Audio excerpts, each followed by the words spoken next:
I open this 25th session of the trial, and the court will now give decision number 14. The counsel for the defense requests to call 3 witnesses, Professor Dr. Alfred Six, a lawyer, Dr. Max Merten, and Hermann Krumay. Regarding the 4th witness, von Tadden, he requests to cancel and to remove the 2 affidavits, Exhibits 160 and 161, submitted in evidence by the prosecution, unless this witness, the deponent, is brought before the court to be examined. He also requests to take evidence from four witnesses in Western Germany. In our decision number 11, we said that as a matter of principle, it is always preferable to bring the witnesses before the court. But the Attorney General informed the court that each one of the 4 witnesses will be arrested and brought to trial on crimes according to the law for the punishment of Nazis and their collaborators, 1950, if they come to the State of Israel. After this announcement, the Attorney General agreed that it would not be practical to add and clarify the way of bringing the witnesses to this court. Therefore, the second way should be followed, the one we mentioned in our decision number 11, that is the questioning of those witnesses before a court in Western Germany according to the legal aid law and arrangements between the State of Israel and Western Germany. We therefore decide to request a court in Western Germany, the German Republic, the German Federal Republic, to examine the 4 witnesses. They will be questioned on the subjects mentioned in the application by the counsel for the defense and the interrogatories attached to his applications. Also, regarding subjects and according to interrogatories to be submitted by the Attorney General to this court. All this material will be submitted to the court until Friday, the 5th of May, 1961, at noon, at 12 o'clock noon. The German court will be requested as well to enable representatives of both parties to question the witnesses viva voce, as questions resulting from their examination. If one of these days it becomes clear before the completing of witnesses of bringing evidence that a possibility exists of bringing any one of those witnesses before this court, we shall always be ready to hear this witness in this court in spite of this decision. Silence, please. The counsel for the defense requests to strike out the affidavits 160 and 161. We reject because it is unbased. The documents were received in evidence and admitted according to our decision number 11.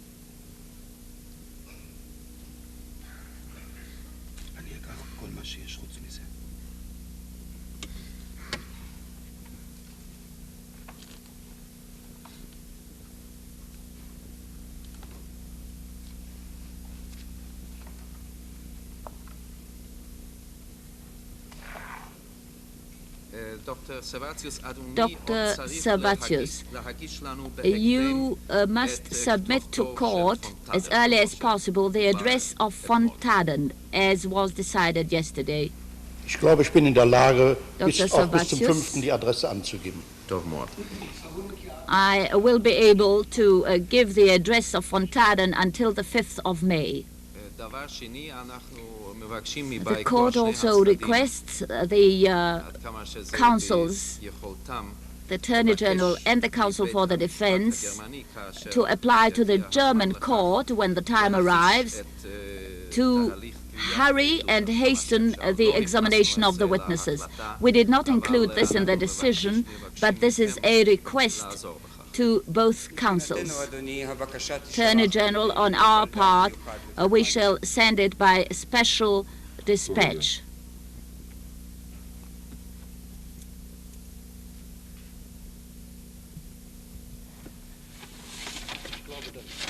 Über das Auswärtige Amt und Dr. das Servatius. Justizministerium gehen wird. Und dann schalten sich noch einmal die Justizministerien der Länder ein. Es sind also 3 Instanzen. If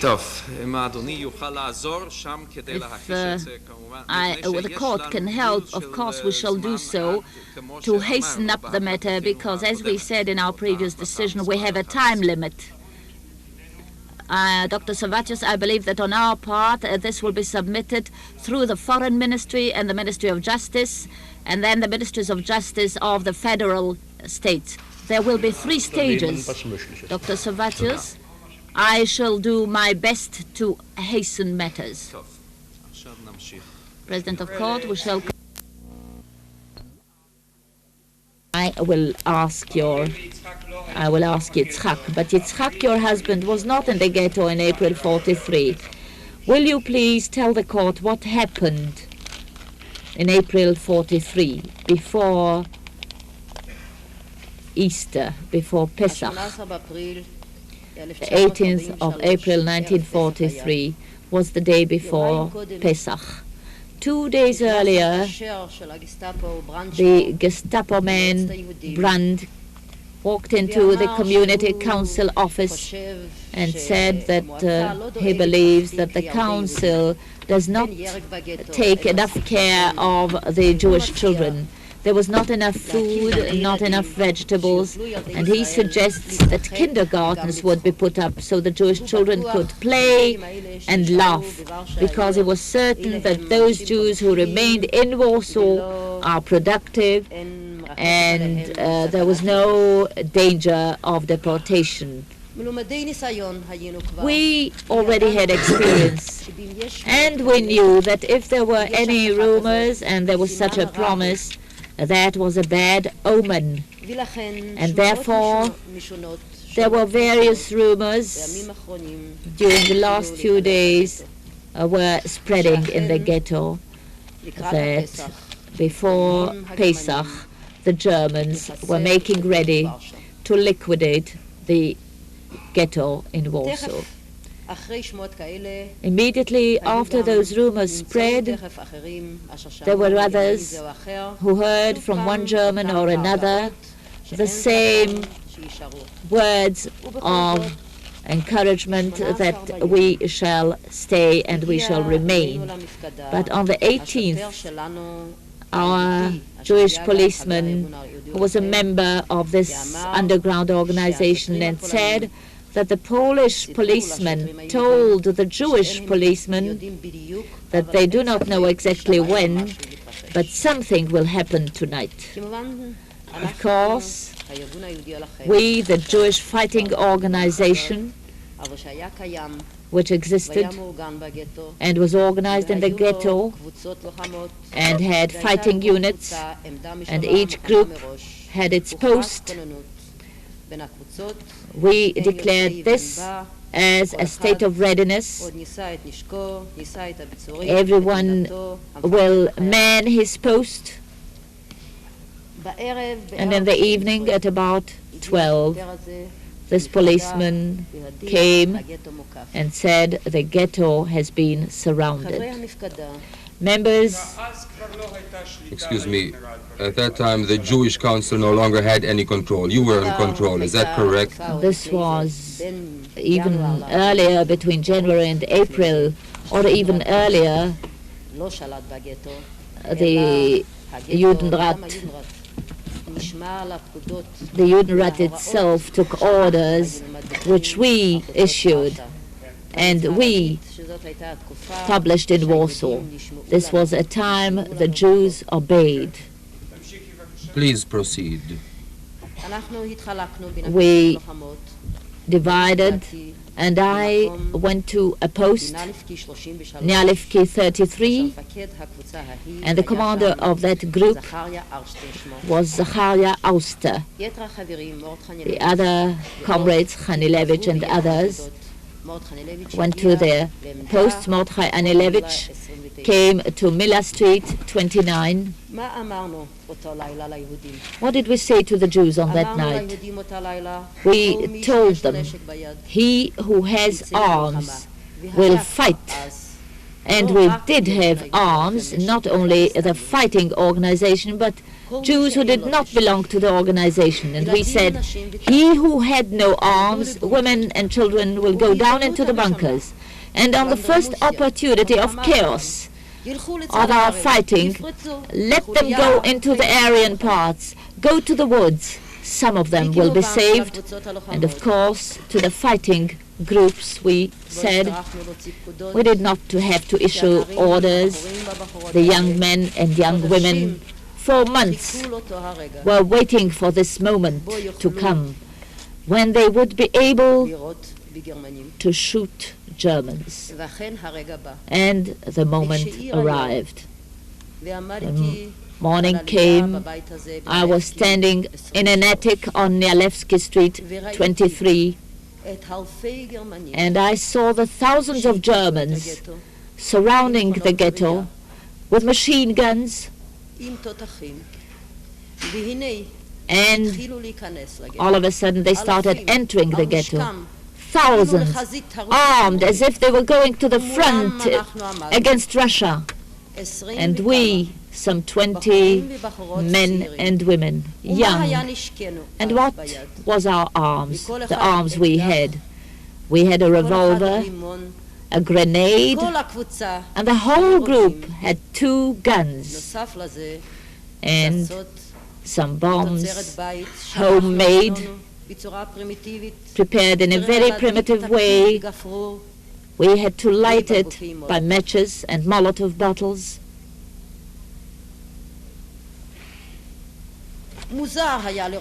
It was strange to see those 20 men and women, Jewish men and women, standing up against the armed great enemy, glad and merry, because we knew that their end will come.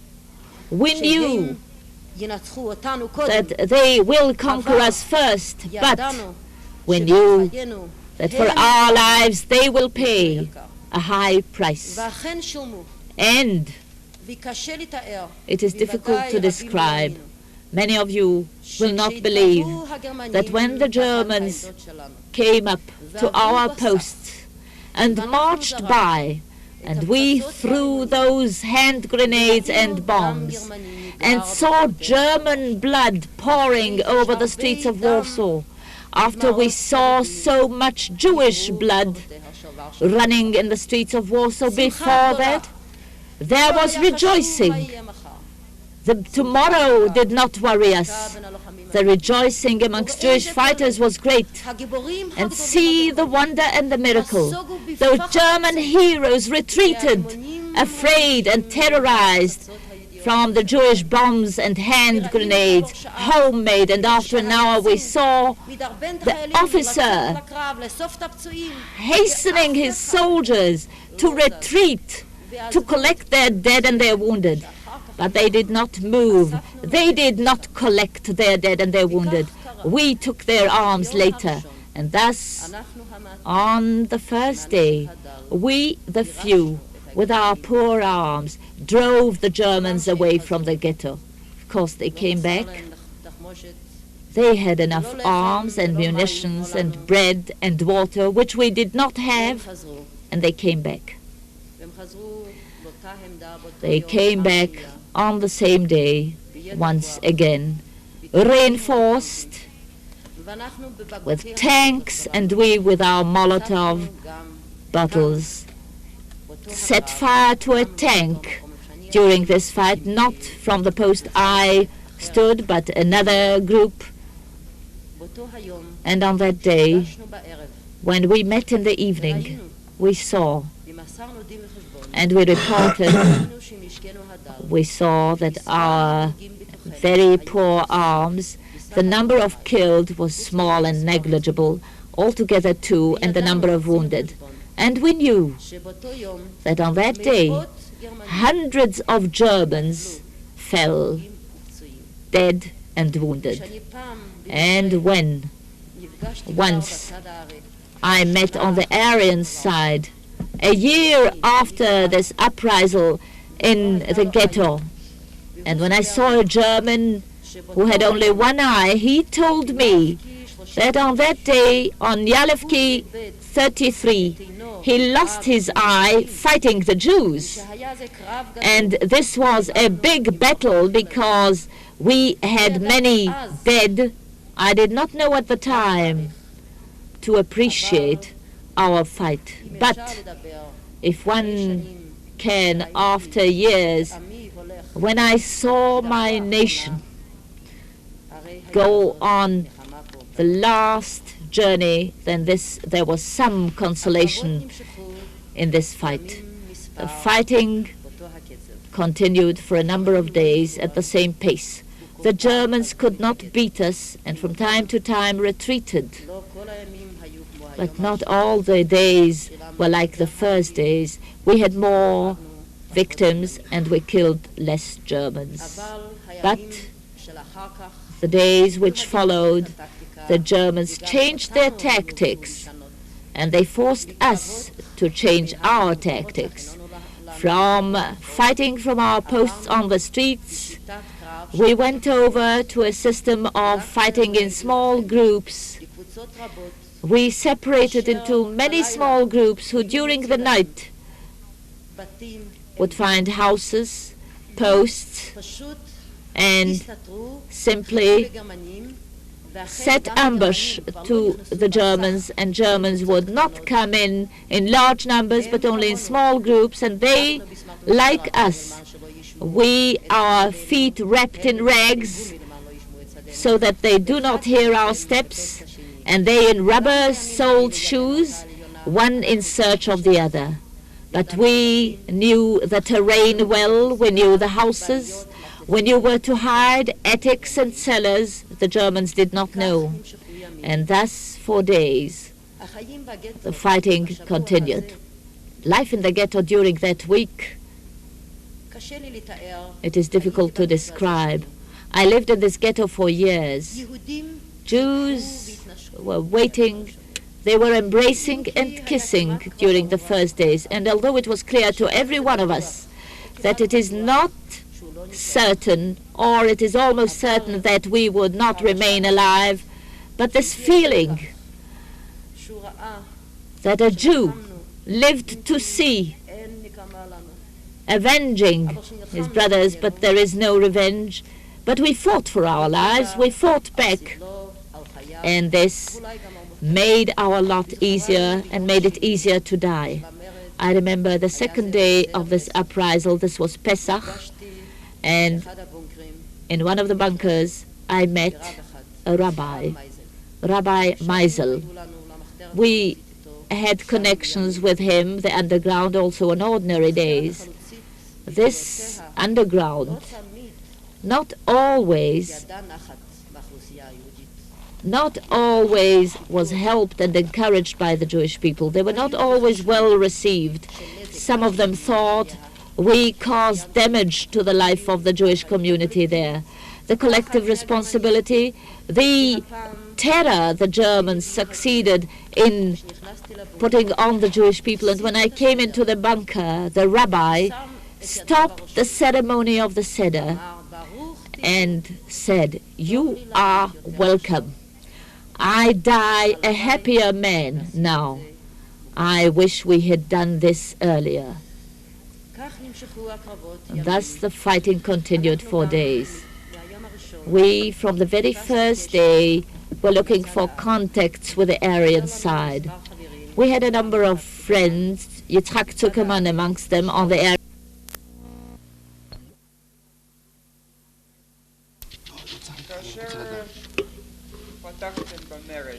When you started this uprisal, did you know how it would end? Did you have a hope of conquering the German army? No, we did not have a fighting chance. It was clear. It was in April 1943. There were only the first beginnings of the Russian victories on the front. It was quite clear to us that we did not have a prospect of winning in the accepted sense of this word, the military sense of this word, or the more accepted sense of this word, victory. But believe me, it is not a phrase. In spite of their strength, we did know that eventually and finally we shall be the winners. We, the weak ones, because that was our strength, our belief. We believed in justice, in man, in another regime than that which they professed.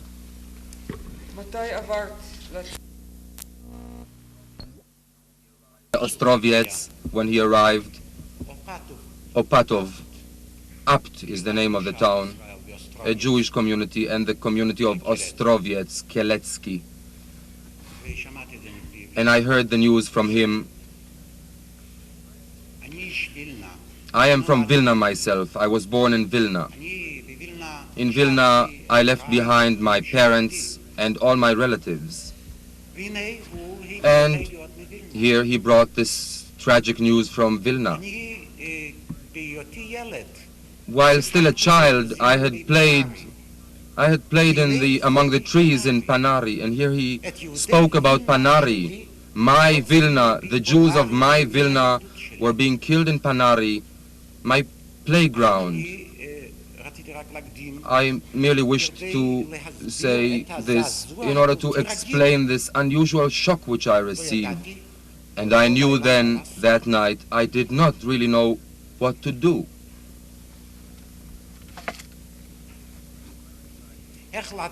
I decided to go to Ostrowiec after all. I wanted to be alone. But I returned from this journey a different man. I saw death, total destruction of Jews, indiscriminate destruction, where the German authorities were pursuing the total destruction of the Jews, or even preceding it. We were used to certain transitory stages, but they were overwhelmed suddenly. Occupation and murder, and then despoliation. Apparently, we did not act as quickly as we should have. We had to regain our balance. I speak for myself in any case. Before I could recover my balance, I heard the news about Chelmno, the so-called Spezialwagen, special sealed, hermetically sealed trucks, where people would be put into these trucks and were taken from a deserted palace of a Polish nobleman a few kilometers, about 15 kilometers, and along the road they would be killed. The gravedigger told that story. He had escaped, but then he was killed. I think efforts were made to take him out of Warsaw. He was taken to Rubieszów, and there he found his death. Therefore, on the one hand, it burned. On the east it burned, and in the west it burned. Chelmno is in the Wartegau area, and we were right in between, in the middle. Of course the fire would reach us. We, the Jews of Warsaw, knew we were no better, we would not be spared. We claimed this towards ourselves, towards the others. We had a faithful, honest people. We could not believe that.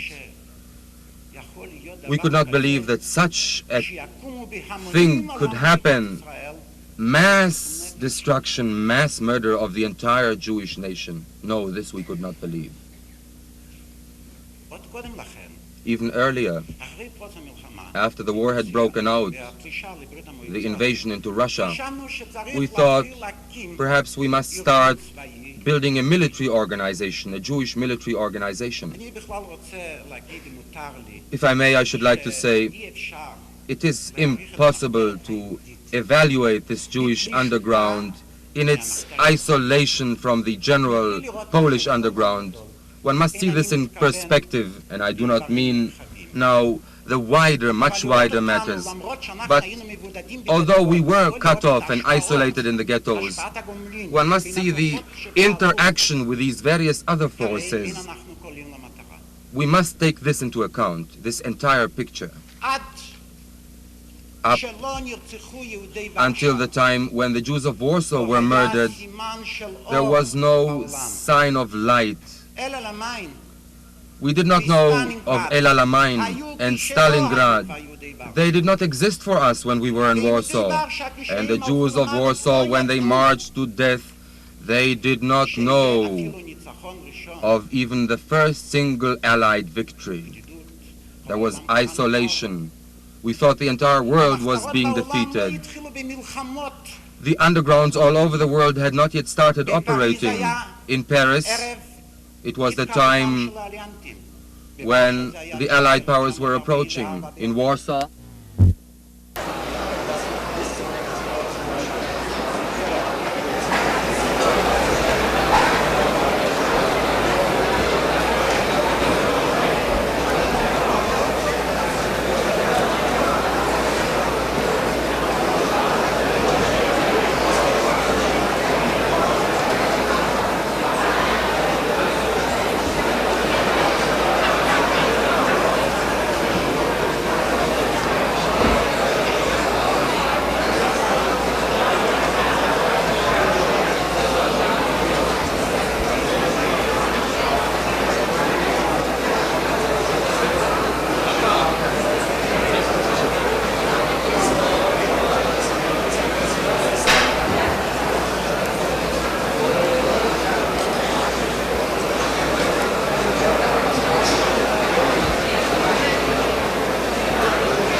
to adopt other tactics, partisan tactics, and fight in the homes. This underground, they had plans how to resist. There were all kinds of proposals. And once they planned to set fire to the whole ghetto and to be burnt alive. That was in September 1942. Why did you not follow this plan? It was a very dramatic evening in the life of the underground. There were some of us there, young people. Out of 120,000 Jews taken to death, or who were concentrated then, 60,000 were taken to the death camps. We were the fighters, the pioneers. We stayed behind. It was a shame for us. We were ashamed. So there were colleagues among us who said, only a few days ago our meager arms were captured by the Germans on the 3rd of September 1942, and 2 members of the headquarters died. On that day, Shmuel Braslav and Yosef Pratman. And again, we had nothing, empty arms, and there were those who said the final act must be now carried out. Take the petrol, burn the ghetto, and go up in flames, all of us. Why didn't you do this? I was the man who opposed this plan. On that evening, I did not gain much honor, but I was insistent that if we did survive, there was no sense and no purpose to sell our lives so cheaply. If it is true, I said, that we shall gain a few weeks or perhaps a few days, we must take an oath and a pledge that nothing will be too difficult for us to obtain arms and fight. Let us go back to January. Held anniversaries and feasts for the child, a little happiness for the child. I should like to say in this respect a few words.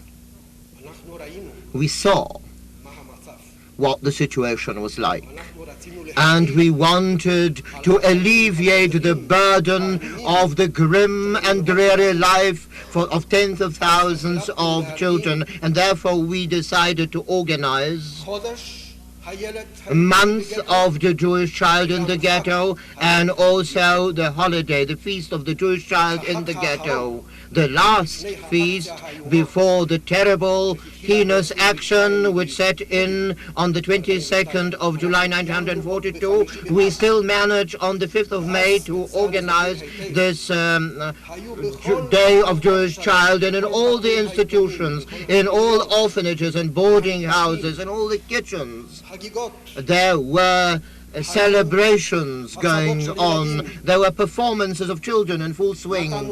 We gave to children more food on this occasion, some sweets, and our slogan was to give the children at least some semblance of joy. But all this was in vain. You kept the children only to have them as victims of those actions, and they were the first victims of those actions. Yes, it is true. I should like to point out in this respect that from the very outset, the tragic race was going on, as it were, between the efforts of the public of the Jews and the hunger and not starvation. pauperization, but pauperizing, I would say. And of course, our slogan was to save the children from starvation and from the jaws of death. We did not succeed. We didn't rescue them. We did not succeed in rescuing them. Do you remember especially directed actions by German units against children? Yes. What units? There were SS units first and foremost, and here I should like to dwell on. The court, you may sit down if you wish to.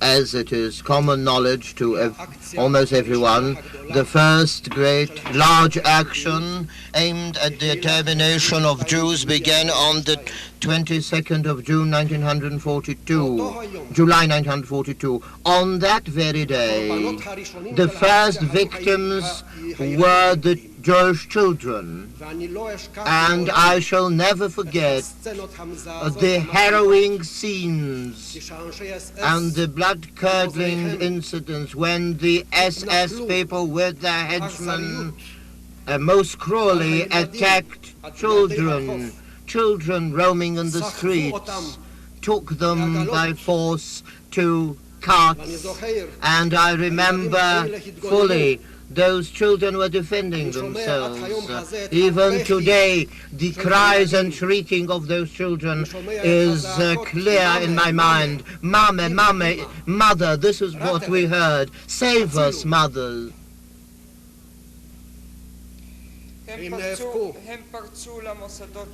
They burst into your institutions? On that day, Also the expulsion set in, the expulsion from refugee houses, and particularly of the so-called death houses they were called, because there the death rate was the most intensive one, and among others thousands from those houses, thousands of children were sent to Treblinka. This is how the inferno began and was going on for a week. What happened to your institution? After a week, the SS men and their collaborators began also to assault various of our institutions, the orphanages and boarding schools, and then we turned to all the institutions on behalf of the Centers institution, to all the ghetto institutions, and also the police headquarters in the ghetto, and we said that one has first of all to rescue orphans, to rescue children. Our declarations, our plea had not saved us. A deaf ear was turned to them, and during these days there were long lines of children taken away from our institution. Institution after institution was liquidated. They marched together with their educators and teachers. Where did they come to? You remember Janusz Korczak walking at the head of his children? Yes, I remember full well one of these institutions I spoke about, which were brought to the Umschlagplatz, was this exemplary orphanage headed by Janusz Korczak. This was a harrowing procession of children. You see it with your own eyes, asked the president of court.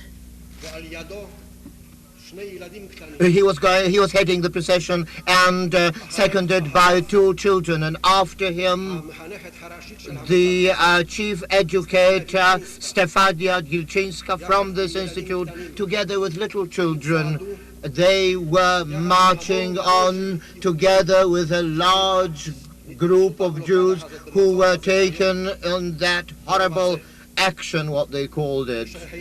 And when they arrived at the so-called Umschlagplatz, then there were special policemen who wanted to release Janusz Korczak, who was beloved by the population. Polish policemen? Jewish policeman, and then he said that he didn't want to separate himself from the children whom he had educated. His only concern at that time was that the children who have to get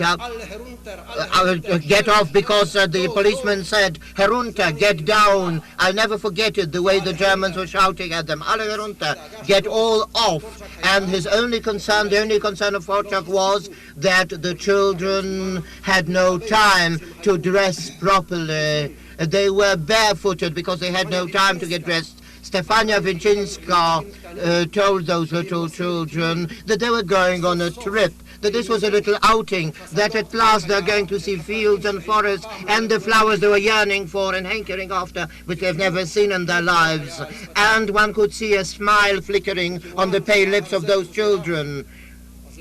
And after a few hours, they were taken into the death carriages, and this was the last way and the last journey of the great educator.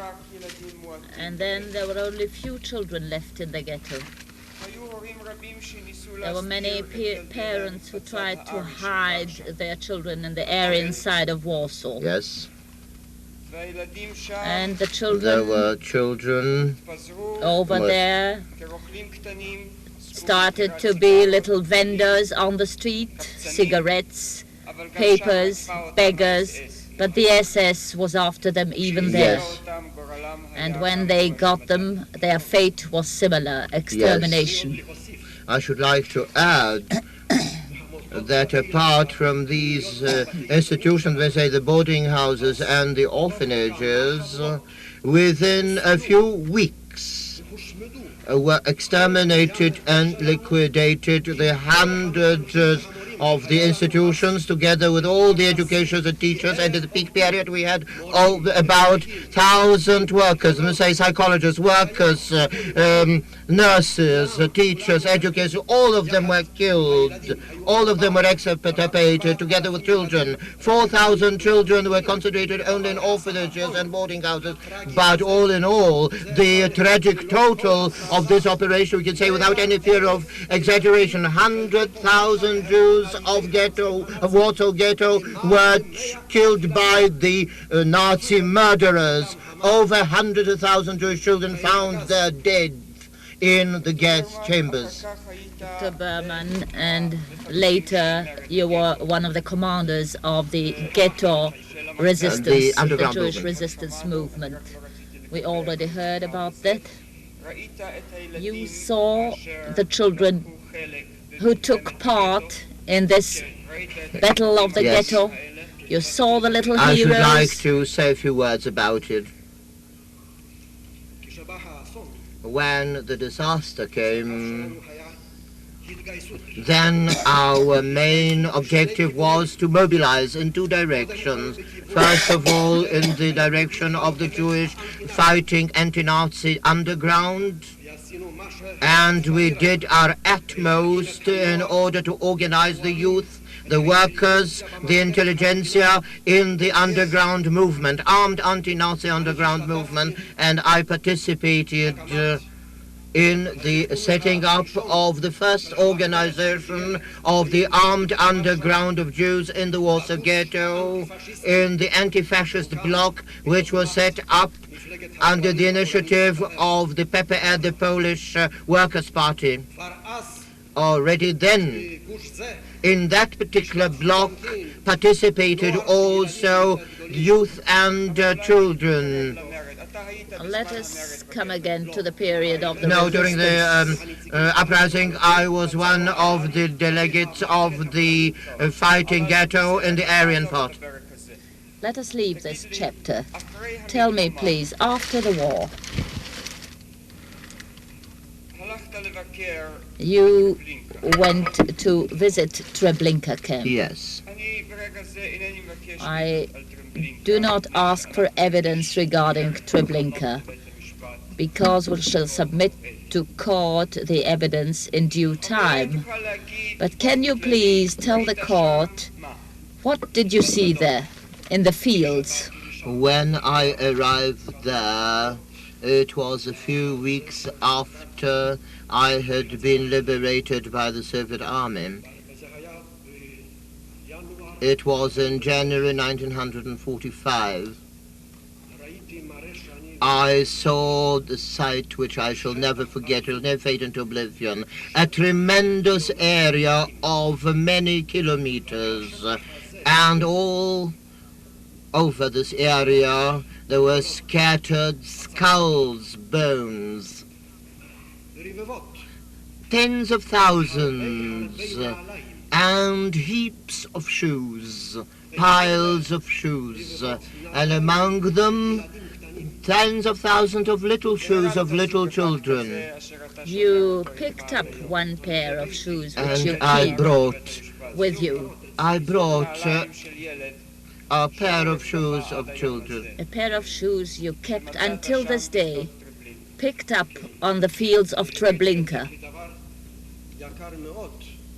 I brought it as a very precious thing, because I knew that over 1 million of such little shoes scattered in all the fields of death could be found easily. Thank you, Dr. Bermann. Dr. Savatius, any questions? Operating with the Nazis. Thank you, Dr. Bermann. Dr. Bermann, did you get any help? The Jews, did they get any help during the Holocaust?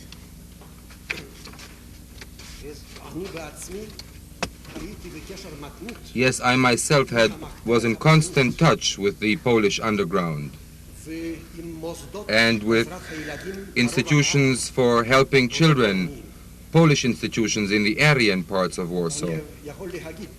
And I can state that even from the point of view of aid to the fighting ghetto and from the point of view of aid to Jewish resistance, we did obtain some aid. I can't say it was massive aid. The possibilities, the opportunities, the means at the disposal of the progressive Polish underground, their opportunities were limited, their means were limited, but we did obtain aid, and I'm proud about the fact that the first revolver which we received from the anti-fascists, the Polish anti-fascists to the Jewish anti-fascist bloc, we received that revolver in my room, in the room of the Director General of Centos. Just as I am proud of the fact that among the 1,000 workers of Centos, there were hundreds who were active in the underground. Later, the fighting ghetto obtained aid not once and not twice, first of all from the progressive Polish circles, from the Armia Ludowa. Even in the matter of saving children, there too I dealt with this personally to some extent.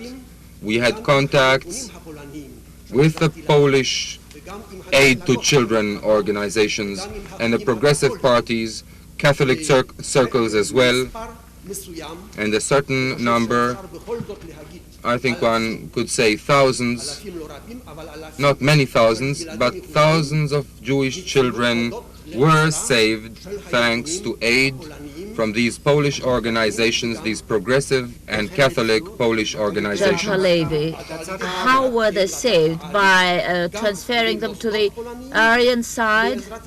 Yes, they were taken to the Aryan side, to families, to institutions. Many Polish families adopted these children, took them out of the ghetto. Judge Halevi, did you succeed to smuggle news outside to the free world? Yes. It was this way.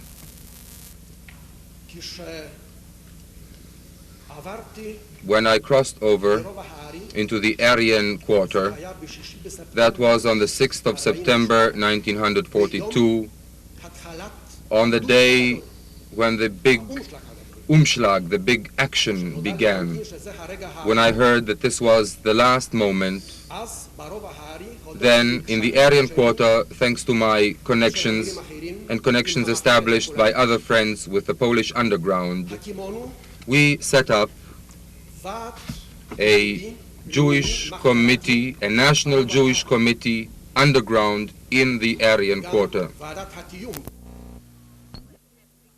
Were kept because this was the last ember of Judaism.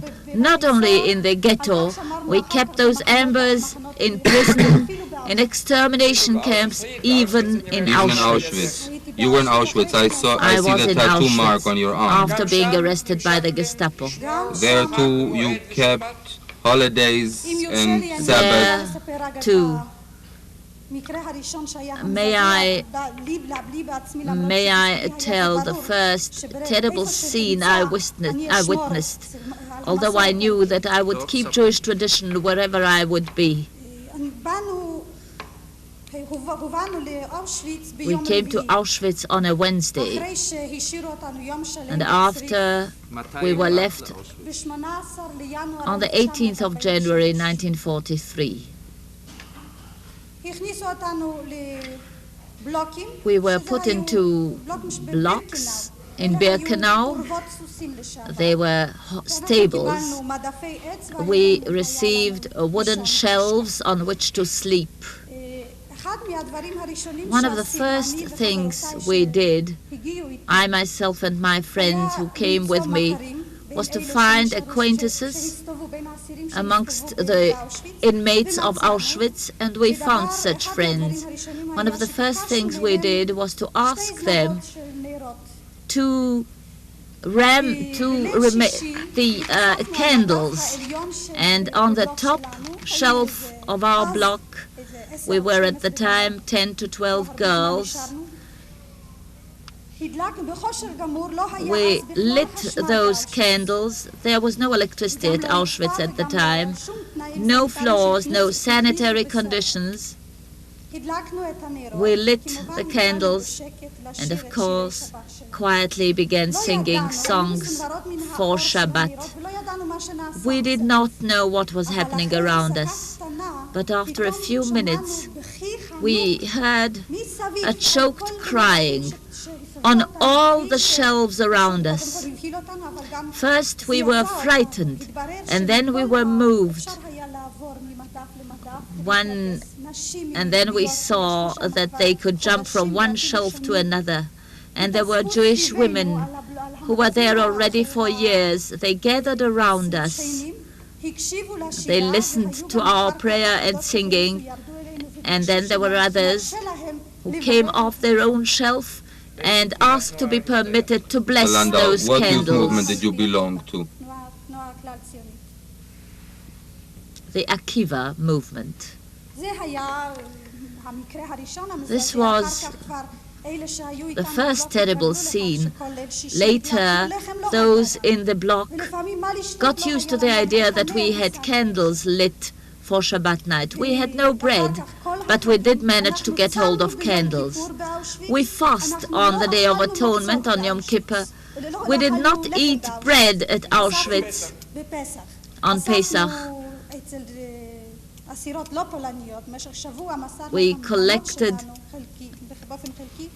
and we handed over our rations in exchange for potatoes so that we could avoid eating bread on Pesach.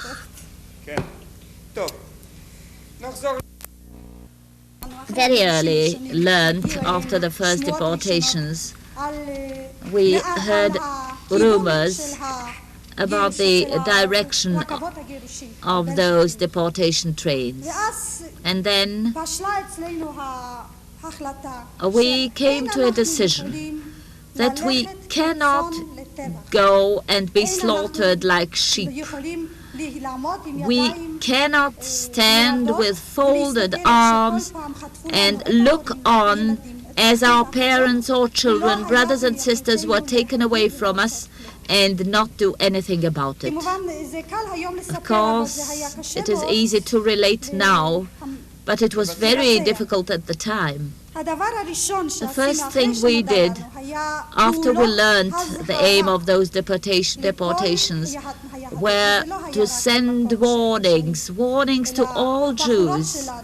Our girls who had any way or means by their Aryan look to leave the ghetto would go out of the ghetto, get in touch with other ghettos. I did that as well. We used to come to ghettos and get in touch with the people we know. The danger was great. It was dangerous during the war to approach a stranger, but through those acquaintances we sent word to everybody. We sent word where those deportation trains headed for. And there is no difference if Jews come to those deportations voluntarily. May I direct you a little bit with my questions? I understand that you had organized also figures, and whenever they appeared in the ghetto, meant evil.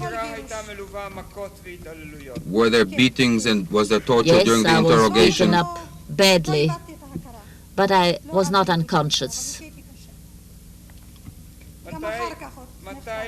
When were you released from prison?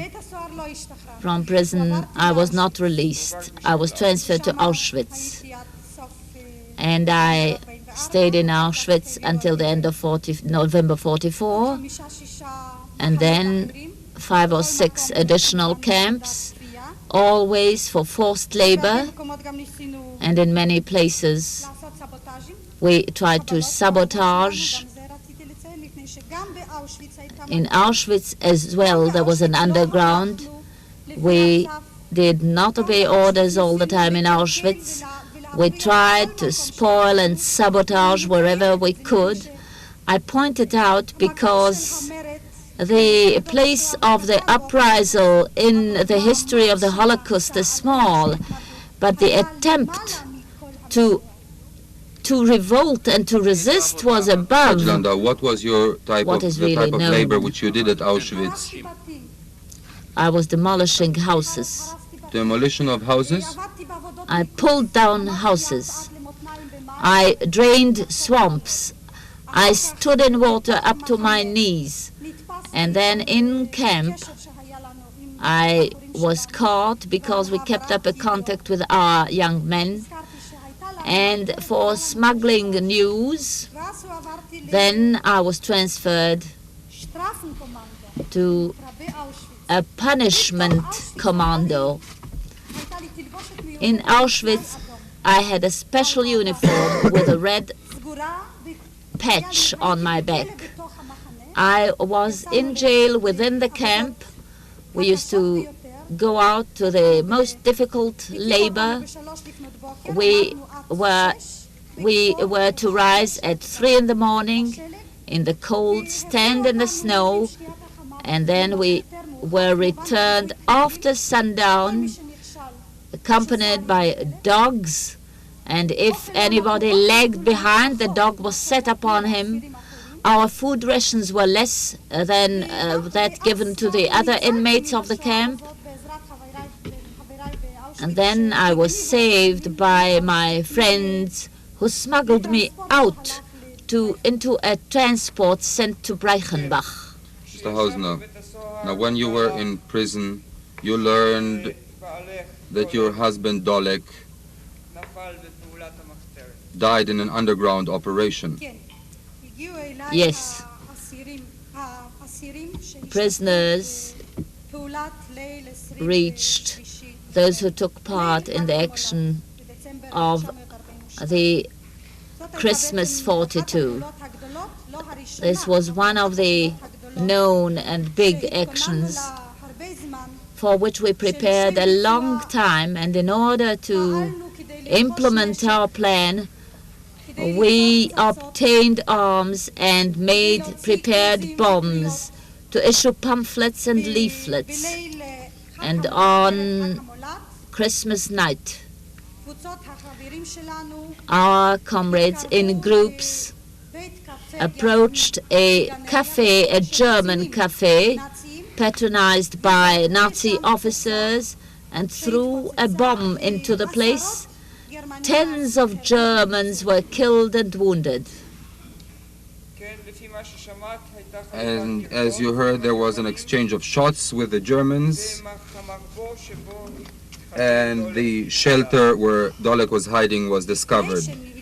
Yes? Before they found his hideout, they found the hideout of the comrades who took part in this action and came back there. And then after they were caught, all of them, they came to Dolek's hideout. This was the hideout of the chief command, where they had arms, money, a duplicating machine for leaflets and other materials. There were uniforms we used. And there, when they were attacked, there were two comrades, Dolek and Yuda Tenenbaum. They were surrounded and defended themselves only after an exchange of shots. And Germans were killed as well. The two committed suicide. They were not killed and they were not caught. They committed suicide with their last bullets. But the underground did not cease. Comrades remained, and they passed into the Aryan district. The aim